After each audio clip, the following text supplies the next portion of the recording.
Well, we're here at the workbench, and Dave, you're going to tell us how these kids can become more involved. Yeah, I've decided to change it up a little bit. I usually come up here and talk when it's kids' show, and talk about some of the things that the captains have been talking about, how to, keep the kids interested and all that kind of stuff. And I thought this time I'd try to, talk a little bit about the older kids and how to keep those guys interested in what they're doing. And I found out about the Texas High School Bass Association. It's, I knew about it, but it's been around for about 8 years now, and it's starting to really get, a lot of traction in the state of Texas and actually all around the United States. All these schools now are starting to get bass fishing teams, especially, all throughout the Southeast and on the East Coast and all the way out to Texas now too. So they've been doing it for 8 years. Like I said, they got like 275 high schools in Texas involved in this program. Like 3,000 kids. This is going to be their 8th year. The Matt Tolnay, the CEO, I talked to him today. He's the tournament director there, and he runs like 9 divisions. So he's got a lot of work, that fella. I know I've run one tournament before. He runs like 50 a year. And what it is they make 2-man teams, you can have as many teams as you want at your school. That's unrestricted. Some of these high schools, big high schools, have up to 100 kids in the club.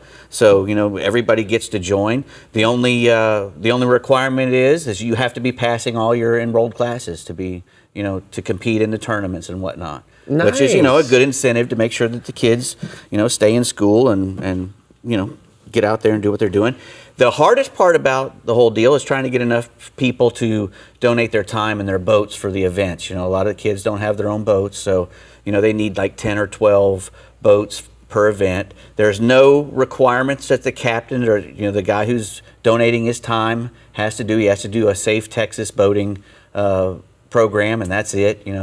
So he doesn't have to be a licensed guide or a captain or anything. He just ferries the kids around, and goes where they tell him to go. And they tell the because they're the ones fishing in the tournament. He's just a boat driver, really. And that's the hardest part. Is about it would be great for. I'd love to do that, personally. Not only will you learn the lake, but you can learn from those kids. I imagine. I imagine these kids are pretty serious about it. So, yeah, exactly. How about a kid that just came through the ranks that we went to the Bassmaster Classic in 16, Jordan Lee? Exactly. You think he's making it? Yeah.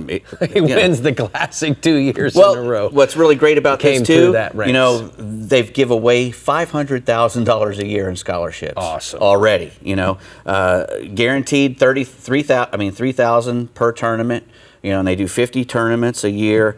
A majority of them are in North and East Texas, but they have teams from Odessa and Midland. Make the big drives all over, to get to these events. It's $50 a team.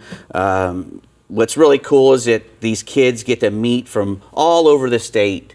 Kids who would never meet get to meet up and share, information and share their love of fishing. And a lot of them go on to compete in college. And, colleges are getting into the bass fishing huge now. They've got all kinds of leagues. They've got the new Collegiate College League coming up next spring, for this. And it's going to be a Texas Lakes only. They have a couple of them already, Bass Nation, and another one that does, college events all over the state. But this is going to be a Texas regional one, so that the kids don't have to go all over the place for, then they'll have a few here in Texas. There's only like 2 in the lakes in Texas here, but now there's going to be more coming up next spring. So, you have all these major colleges now giving 4-year scholarships. This is just another way that kids can get outdoors and get fishing and, maybe earn a, good chunk of money to go to college. Where do they go to find out more information? Go to thsba.net. That's the Texas High School Bass Association. Say that one more time. thsba.net. All right.